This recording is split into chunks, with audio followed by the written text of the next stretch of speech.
Please tell us something about this new show, itong Quizmosa. Secret. Copyright. Ano po. O anyway, itong Quizmosa, syempre naiba ito, no? Pero may mga games naman dito na nakikita natin sa iba, pero ito with a twist, ika nga. So, para itong talk show at quiz show, pinag-isa namin. Kaya, so iyon. So, from all walks of life, yung aming magiging contestants dito. Siyempre, may mga celebrities, may mga personalities. Kaya yung mga katanungan namin sa kanila ay baka yung iba nag-aalala na hindi naman kami chismosa o hindi naman kami updated sa mga latest chika sa showbiz. Hindi lang kasi ito tungkol sa showbiz. Mga general informations, current events, tungkol sa politics, sa mga influencers. Yung ganon, hinahapay namin sa mga contestants kung ang bisita namin maliliit. Siyempre alam namang tanongin namin, bakit nag-split si diba, ang pangit. So, ihapay namin sa generation, sa edad ng mga contestants. Mama Ox, alam mo na ano to? Alam mo na original concept ng Quizmosa? Original, oo. Concept ng TV5. Oo, para meron kang gusto. Hindi, reporter din kasi ko. So, ano reaction mo doon? Siyempre na merong isang segment yung ibang show na kapareho ng Item. Quizmosa rin, di ba? Napalabas pa? Hindi pa yan. Hindi pa. Nag-teaser na yata sila Nasa teaser nila eh. At Okay. So, ang Media Quest na ang bahala dyan. Kasi, yung copyright naman sa Media Quest. So, sila na lang bahala. Ayaw na lang na banggitin yung show, di Yes. ba? Madami kasing mga nag-PPM sa akin, mga kaibigan reporter. Hindi ko alam kung ano yung sasagot. Kaya, yung Sila Media na Quest bahala. na lang ang sasagot dyan. Kasi may mga legalities, mga technicalities. Pero yung personal na nararamdaman mo, ano Opinion. yung nararamdaman ko. Parang tinitigasan ako. Iba yun, ibang pakiramdam yun. Diba? Tanghaling tapat talaga. Hindi. Wala naman. Ako, naniniwala ako, nasa laman lagi yun. Nasa content lagi yun. At saka syempre, nandun din yun sa kung believable yun. At may credibility yung nag-host. Wow. O, diba? Ako dumidepende sa kung ano talaga yung expertise namin. Mas pupunta yung mga tao sa amin. Kung gusto nilang pumunta sa amin. Diyos ko, this is a free country, no? Lahat naman may karapatang magpasaya ng tao. Kami rin, gusto lang din namin magpasaya. Mama Ox, anong pakiramdam na you will change the landscape of after TV? Kasi sanay tayo na drama. Kayong game show naman. At kayo yun. Oo, itatry pa lamang naman namin kung gaano ka-effective. At syempre, nandun din kami sa punto na gusto naming ibalik yung mga tao na magbukas ng TV nila, ng kanilang remote control, para manood sa free TV. Iba din kasi yung experience pag, alam mo yun, old school tayo. So, free TV. Bukod dito sa Quizmosa, nangangarap ka ba na magkaroon ka rin ng sarili mong talk show parang si Boy Abunda? Solo. Talk show? Ako sa ngayon, Solo. ayoko. Kaya ba? pagdaanan mo Ang na dami-dami din. ko nang ginagawa, Tita Erlinda. O baka makalimutan ako ng mga anak ko.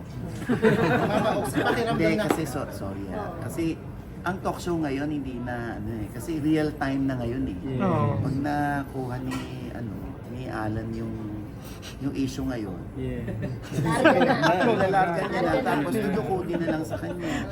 So wala, magdudukutan lang tayo sa Social mga media talk show. na. Social media lang. So iba na yung landscape ngayon ng pagbabalita. Yes. Tsaka ng talk show.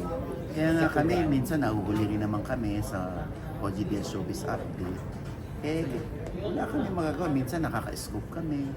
O, sa amin pumipick up. Minsan kasi iba pumipick up sa Quezon Up. Hindi yun. Ano ba yung pinipick up doon? Alimol, bakal. Pero bongga pa rin ang views Oo. Ma'am Mags, anong contribution ng iyong mga co-host dito? Yeah. Ayan, parang Ano magiging ba? papel niya Ambag nito. nila. First, pakilala Ah, mo muna okay. first. Hi, ako po si Tonton. Ano Po si Tita Jack. Ano yung mga magiging contribution niya dito sa Ikaw tayo quiz mo? magsalita. Siyempre magdadagdag po kami ng saya na Saya, ibibigay ni correct. Papa na yung Test, check A. 1, 2, 3, check. 1, 3. Test. Sila yung quizmates na ko. Sila yung mga tinawag na quizmates kasi sila yung mga co-host namin. Sila yung nasa audience. Sila yung nasa audience. Sila rin yung nagbibigay ng mechanics. Sila rin yung mga nakikipag-banter sa akin. Sila rin Nag-interview naman kami. Nagalit.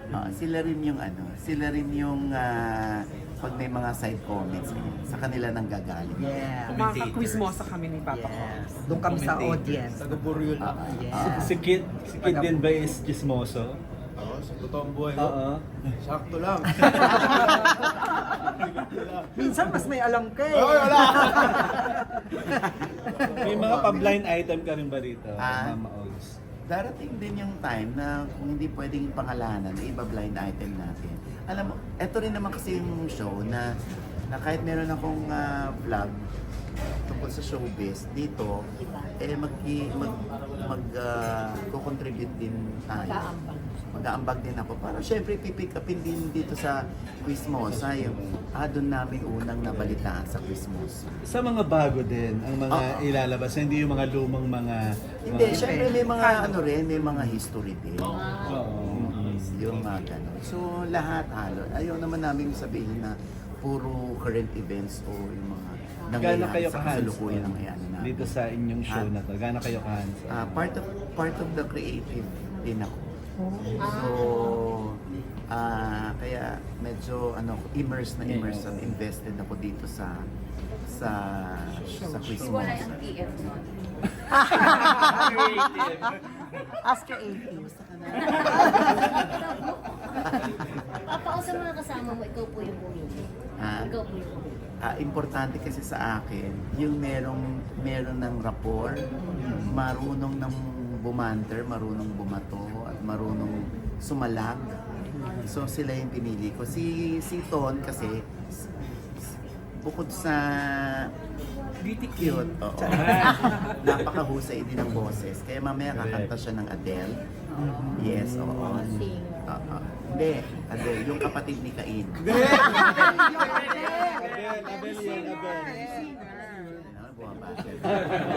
Yan yung mga asahan nyo sa akin. Oo, so si Jex naman, obviously kasama ko siya sa Showbiz Update. At si Kid naman, dati kong alaga, kahit wala na sa akin, nakitaan ko pa rin siya ng potential na kaya niya. Kasi marunong naman siyang bumato, bumigay at sumalo ng mga kagagahan, mga harot-harot. Kaya kailangan natin. Mama Ogs, kung bibigyan kayo ng chance na mamili yung mga magiging guest niyo celebrity, sino yung gusto mong i-guest dito? Kahit sino, wala naman kang pinipili. Pero syempre meron lang akong mga celebrities na baka hindi nila ako gusto, huwag nyo na i-guess. Tulad ni... Basta kumbaga nilalagay ko na lang yung sarili ko na baka hindi nila ako gusto. Huwag na lang din natin sa piliin. Meron bang artist na hindi ka gusto? Meron naman. Diyos ko, di ba kahit naman kayo, meron tayo lahat. Pero ito open sa lahat ng artista ng lahat ng network or exclusive. Oo, kaya maganda rin na nasa Kapatid Network kami. Kasi kaya naming hugutin yung mga balita tungkol sa mga artista ng GMA7 at ng ABS-CBN. Tapos para kami neutral lang. Neutral ground. Mama Ogs, maganda rin na daily siya, di ba? Kasi at least hindi kayo talagang nahuhuli sa balita. Daily to, pero sabihin ko ba? Daily na. Basta daily. Daily to after Eid Bulacan. So, Monday to Friday, at Saturday. Hanggang Saturday. Maganda po yung program talaga. Posible bang mag-live mag-live. Eventually, bakit hindi? Pag nakamada na namin, siyempre ngayon ngarag pa kami, hindi naman kami si Superman na alam na agad namin at magla-live na kami every day. So, ayaw namin mag-illusion ng ganun. So, baka rin kasi may masabi kami mga hindi magagandang salita. At least doon pa lang na ano na namin, na-edit na namin. I-guess niyo ba daw si Bea at si Dominic dito sa show niyo? Si Bea at si Aba, Dominic. why not? Diba? Kung gusto nila, di ba? So, malaking ano yun. Malaking Malaking pagkakataon, malaking opportunity yun para sa amin. Kung mag-guess sila, kung hindi naman, naiintindihan. Correct. Pero Mama Ogs, on top of your mind, sino po yung gusto nyong maging guest or part ng show? Yung nasa utak nga po na... Wala naman, basta lahat open kasi everyday naman to. Sa Apat na dami. contestants everyday. So, Ang buena mano nyo, sino? Pasabog, yung buena mano, yung first ever. Pwede na ba? ayun Pwede na na ba sabihin? ipa-plug pa nila. Kasi tinan nyo naman hindi namin yan parang ano, sila magsasabi. Baka masyado ako Hindi sumusobra. bigla. Okay, thank you. Thank you, Mama. Thank you. Yung mga thank you nyo, parang paalis na eh.